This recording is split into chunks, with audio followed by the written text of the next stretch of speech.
halkan xaalku yeeshii ka hadlayay inay maanta annaga aan kaga dhigay ka soo weeraraan mooy badanay xildhibaankuna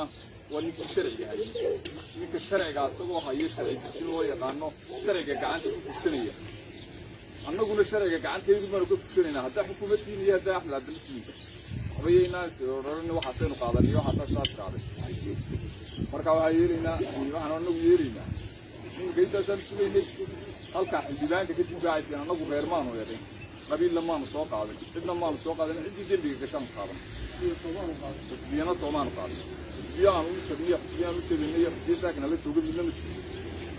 waxaan idin sheegaynaa maanta markii hore nin baa u yiri laakiin muxuu ka balaadhsan difaac baa keenay difaac jamaan silay mar hada difaac keenteen nin walba sharcigu gacantiisa u jira xukuumadda hadday tahay iyo hadday mid kala tahay waayo xukuumaddu way og way dambibaysaa mar haddii soo qabo weydo sharciga isaga xiri waayay sharciga aniga xiriga muxuu ahaa kii sharci jidka xiri waayay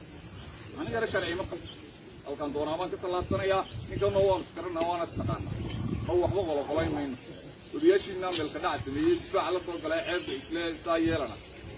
نقول ماشي كاي يديك عيب تبالغ كانوا بالله من نقطة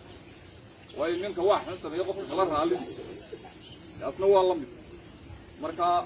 كري أنا لو قعدت مرة تسوق قعدت في السنة وقعدت في السنة والسلام عليكم ورحمة الله وبركاته